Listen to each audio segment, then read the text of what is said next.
Tu as compris? Oui. Toi, par exemple, est-ce que tu as Moi, encore... j'en ai un de... Toi, J'ai compris.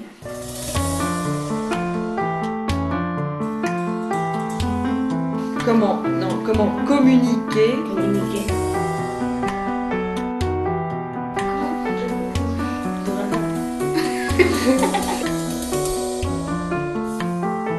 comme le. Il vaut mieux parfois répéter plusieurs fois. Oui, mais je sais pas comment en français, mais d'obliger.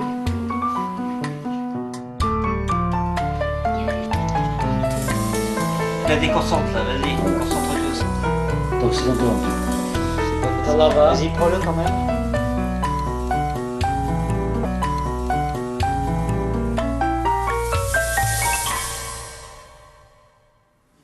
Je sais pas. C'est pas facile tout ça à expliquer. Moi, je m'appelle Ludo Gonzague Armel Maungu. Et au boulot, on m'appelle communément Lolo. Et puis pour les amis d'enfance, c'est Armel. Voilà. Je suis du Congo, Brazza, parce qu'il y a deux Congos, il faut faire cette nuance. Il y a la République démocratique du Congo et la République du Congo, qui est le nôtre, qui a été colonisée par les Français. Bon, au pays, j'étais avant tout étudiant. Et puis, j'ai été comptable dans une société dans la capitale même, avant que je n'arrive en France en fait. Donc j'ai exercé ce métier pendant 3 à 4 ans, avant que j'obtienne une inscription pour venir étudier en France. Ouais. Mais j'habitais à la capitale politique même, là où je suis né, qui est Brazzaville. Ouais.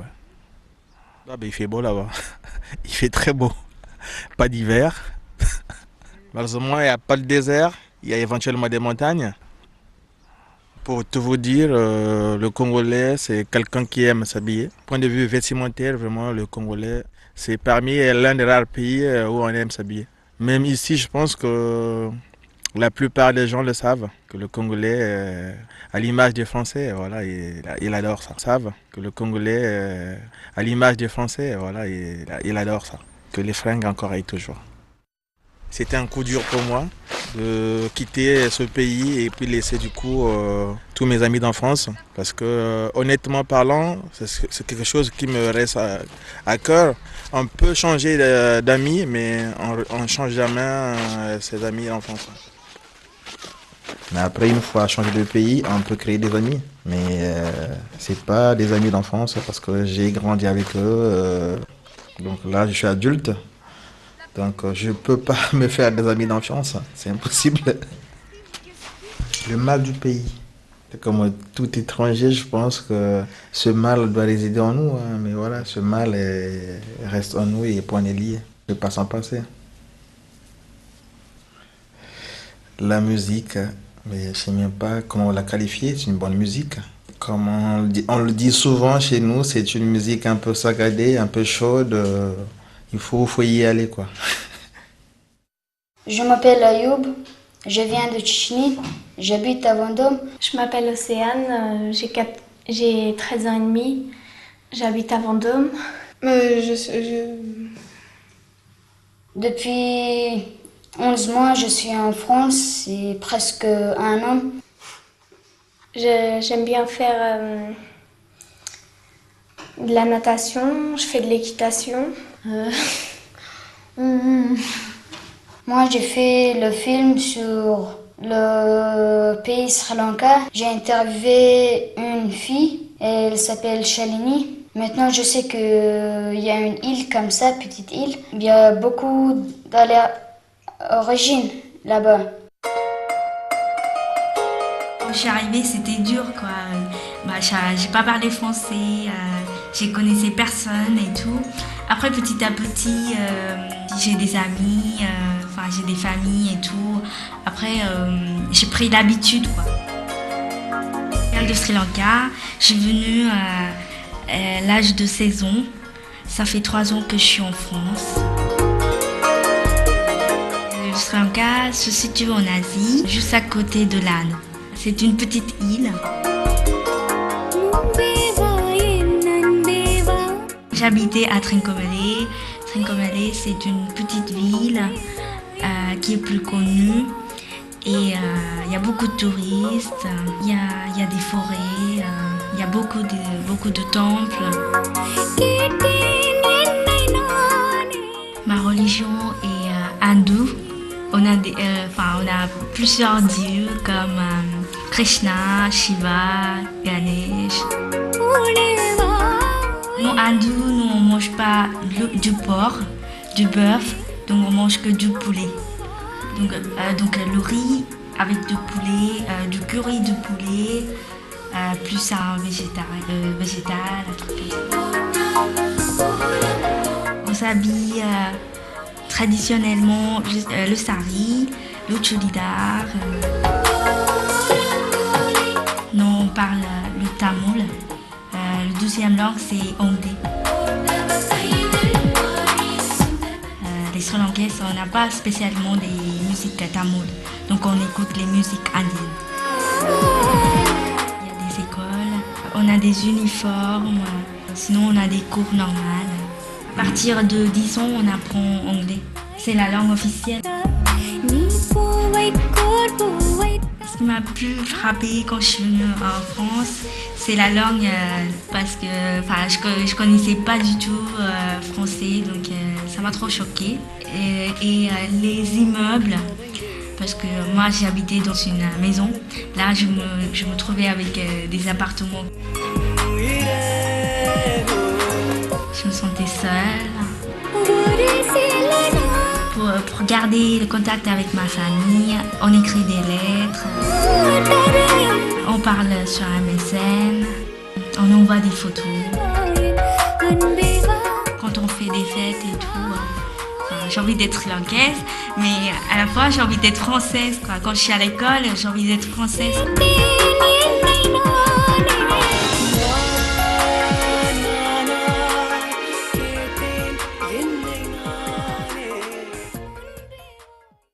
Je m'appelle Laura, j'habite à Vendôme.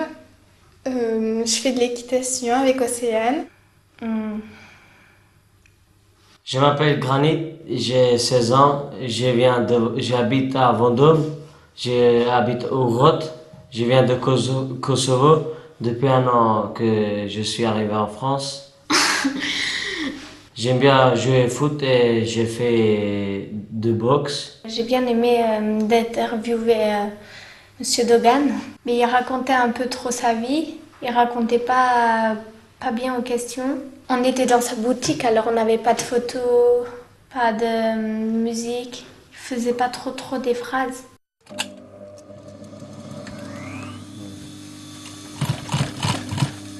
Nasılsın, iyi misin?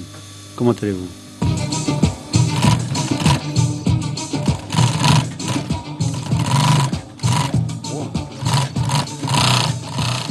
Je m'appelle Monsieur Dogan Fethi. Je suis né en 1954, je suis 54 ans. Et tailleur, toujours au même métier. Konya, c'est très connu. Alaykoum salam. Son nom de famille, c'est Konya aussi. Parce que ses arrière-grands-pères, ils ont installé à Aydin, s'appelle, juste au bord de la mer, plus près de Merégé. Je suis marié. J'avais 3 enfants, un garçon, 2 filles. Et moi, mes enfants aussi, qui habitent à Vendôme, les 2. Mon garçon et ma fille. Dernière fille, elle est mariée, elle est installée à Hollande, elle est mariée avec un Turc hollandais. Elle continue à l'école aussi pour devenir professeur français, langue française. Et en Allemagne, j'ai une sœur aussi. Et j'ai pas mal de familles en Europe. Téléphone, par téléphone. On est enregistré sur Free, Internet, soit téléphone. On a une tradition, culture, vous savez. On peut pas abandonner. J'ai un truc là, mais pas trop, ça marche pas trop bien, mais je vais vous faire écouter un petit peu. C'était religieux, cérémonie religieuse, quand on habille la robe tout long blanc, la blanche, tout. Quand ça tourne, ça fait évaser.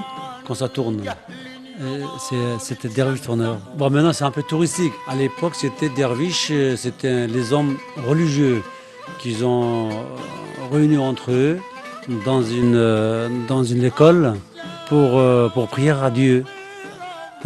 diriger la population aussi à l'époque. Hein. C'était 1900, c'est 1223, je crois, qu'il est arrivé en Konya. Il était en Afghanistan à l'époque. C'est une origine de Turc, vous savez, d'Afghan.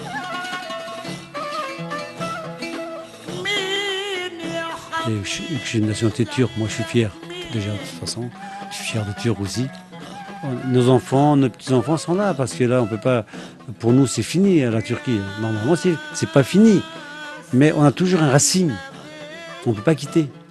Mes enfants sont français. Bon, moi, je suis toujours turc. Toujours turc.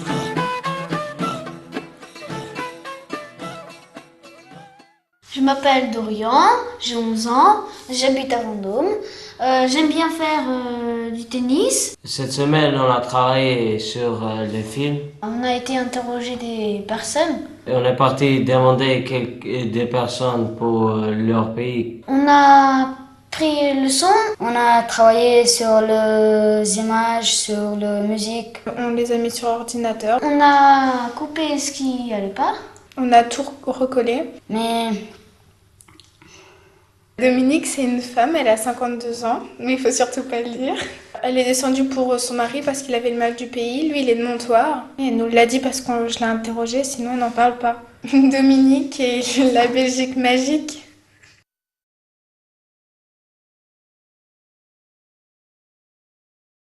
Comment dit-on bonjour?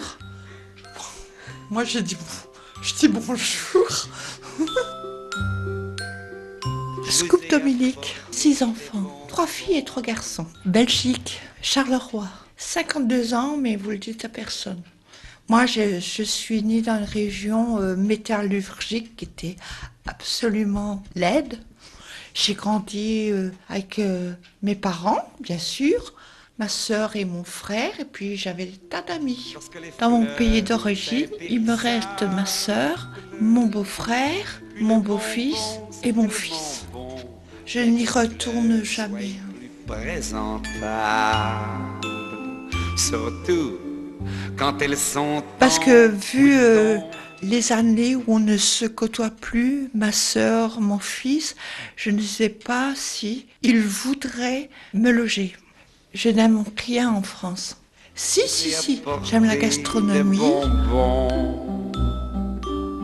J'espère qu'on pourra se promener. J'aime les paysages. Que madame votre mère ne dira. J'aime les châteaux. Si, mais mon cœur est resté en Belgique. Ben oui, bien sûr, on chante. On ne s'ennuie pas. Petit papa Noël. Je suis arrivée en France avec une auto, une camionnette et une remorque. Le chien, le chat, les enfants, tous les meubles. On y a passé pratiquement 24 heures, c'était infernal. Mais oui, il pleuvait. Quel beau dimanche, allez, pour la saison. J'avais 40 ans quand j'ai changé de pays. Je l'ai fait pour mon mari qui avait le mal du pied. Lui, il était de Montoire. Mais ça m'a coûté beaucoup. Et puis je suis venue, mais comme je dis tout le temps, quand c'est une jeune pousse, un jeune arbre, il reprend vite. Mais quand on a 40 ans, on a un arbre quand même plus... Et puis ça repousse pas si vite. Et j'ai fait une grave dépression à cause de ça. De vous voir pendu à mon bras. Les gens me regardent. Parce que j'y ai laissé mon papa, j'y ai laissé ma maman, j'y ai laissé ma famille. Mais je n'en parle pas beaucoup. C'est parce que tu es là que tu m'interroges, autrement c'est un peu tabou. Je le fais pour toi. Je vous ai apporté de bonbons. Ce que j'ai appris cette semaine, c'est de construire un film. Je ne savais pas que c'était comme ça. C'est la première fois que je travaille à faire un film. je pensais que ça va être dur, mais c'est pas dur. C'est un petit peu difficile. Mais c'est pas facile quand même. C'est pas aussi facile. Moi, j'aime bien faire. Je présente le film de Monsieur Jean. Il explique comment c'est la culture, comment il s'habille. C'est la souffrance au Congo, que les enfants ne savent pas manger et ils dorment dans la rue et il y a aussi d'autres choses. Le nom de Sam, il était petit parce qu'elle c'est assistant. Elle a pas beaucoup travaillé pour ça. Wa munu bunteri wa munu bungoiri wa munu bunteri wa. Cela veut dire, je dis à ma fille et à mon bébé, entends ce que je dis, entends ce que je vais. Elle pleure et je les calme. C'est pas à Lingala, mais c'est en ma langue maternelle. Le Congo est un pays où il y a, je peux dire, 230 dialectes. Ndengeni, bonjour. Ndengeni, ça dit comment ça va. Ndengeni. Le patron de la ville-province de Kinshasa. Je viens de la République démocratique du Congo, qui était avant la République d'Isaïe. C'est un climat tropical, il fait très chaud là-bas, il fait très chaud parce que l'Équateur, on a la province de l'Équateur où l'Équateur est passé par là. On est habitué à ça parce qu'on est né dans le soleil. Je m'appelle Jean, j'ai 37 ans. Je suis marié, j'ai 3 enfants. J'ai trois filles. Ma fille est née, elle a 9 ans, la deuxième elle a 5 ans et j'ai un tout petit bébé de 2 mois et demi. Toute ma famille est restée à Kinshasa, ainsi que la famille de mon épouse. C'est mon cousin Zoualé, mais qui est devenu comme un ami parce qu'on se faisait tout. Ça c'est Lick, je vous parlais de Lick. C'est ma fille, ma deuxième fille c'est Willor. Et là c'est ma fille aînée William. Et là c'est Tyson, je vous parlais de Tyson tout à l'heure. Là c'est Tyson et là c'est moi. Joëlla, c'est la sœur de Nathan. C'est mon épouse, voilà donc c'est Willor. Ma mère et mon père lors de notre mariage. J'ai des contacts juste avec mon frère, mais mon frère me dit souvent que toute la famille se porte bien. Bon, vous voyez qu'on a notre culture à nous. Une culture à part que celle qu'on trouve ici en France. Je suis contraint d'apprendre la culture française, mais je dois apprendre et je ne peux pas non plus oublier mes racines, ma culture, je ne peux pas les oublier. Et je continuerai à enseigner à mes filles comment moi j'ai été élevé par mes parents. Vous suivez cette ligne, mais n'oubliez pas aussi la culture française, parce qu'elle, souvent, elle me ramène la culture française, qu'elle prenne à l'école, tout ça.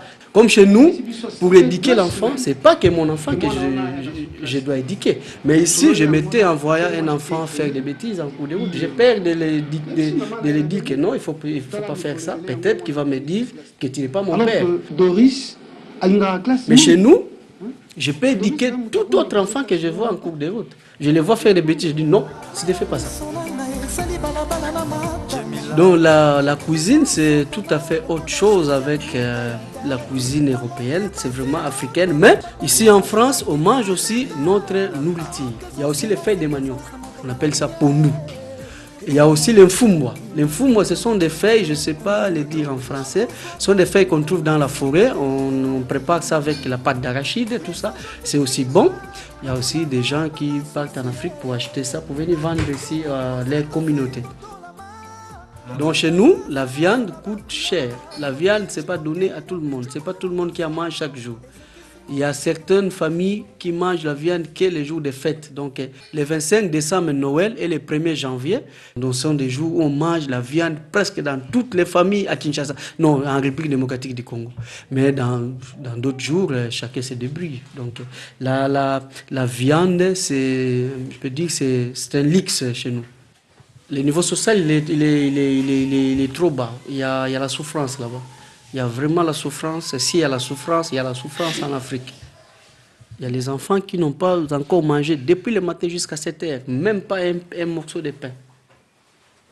Voilà, quand la souffrance touche les plus fragiles, les enfants de moins de 5 ans, de moins de 10 ans, ici, il n'y a pas des enfants qui dorment dans les rues, mais chez nous, il y a les enfants qui dorment dans les rues, qu'on appelle Chegue.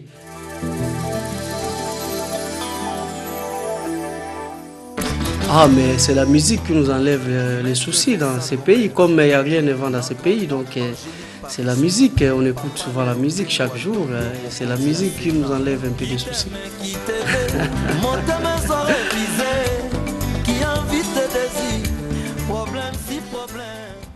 À l'école, on fait des maths et tout ça. Là, on fait juste un film. À l'école, on écrit, on apprend, on a des leçons. Puis, au bout d'un certain moment, c'est un peu embêtant.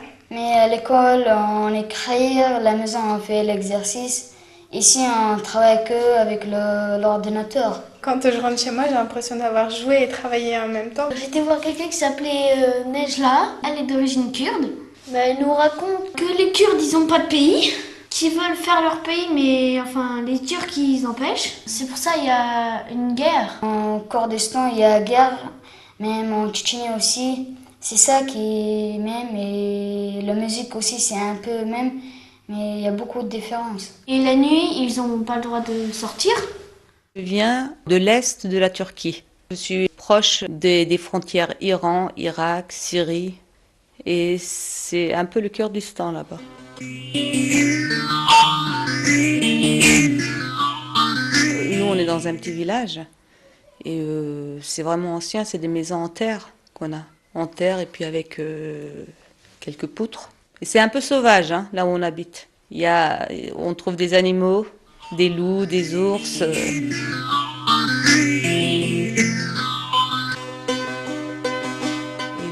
On voit des endroits, c'est désert, quoi. Il n'y a même pas d'habitation, il n'y a même pas des arbres. Mais quand on arrive dans notre village, c'est le contraire. Alors là, c'est un pays sauvage, quoi. Il y a la montagne, les arbres, des fleurs, des torrents. C'est très beau. Je vous conseille d'y aller. Et vraiment, le climat, il est sec. On a beaucoup de neige l'hiver. Cuisine orientale, hein, c'est plutôt presque farci. Par exemple, les aubergines farcies, le chou farci. Mais on ne mange pas de porc. Les anciens vêtements sont très colorés.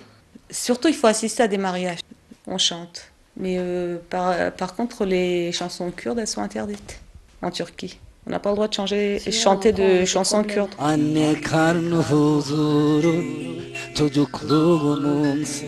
Et on a certaines restrictions parce qu'il y a le couvre-feu dans notre village. On ne peut pas sortir la nuit.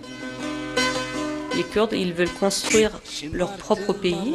Les Turcs, ils les empêchent de le faire. C'est pour ça qu'il y a la guerre civile. Et les Turcs, ils essayent de nous mettre la pression pour qu'on arrête de parler le kurde, d'oublier nos coutumes. Et ils veulent faire de nous des Turcs. Alors moi, je suis musulmane, mais par contre, moi, je suis pas pratiquante du tout. Mais c'est pas pour ça que je ne crois pas en Dieu. Hein. J'ai toujours la foi. C'est surtout avec la famille que je communique, par téléphone, par internet. J'ai mes grands-mères, mes tantes, mes oncles. J'ai une grand-mère qui est venue l'année dernière. Normalement, elle devait rester ici pour toujours. On avait fait tout ce qu'il fallait au niveau des papiers pour qu'elle reste. Elle n'a pas voulu rester, elle ne s'est pas adaptée au pays.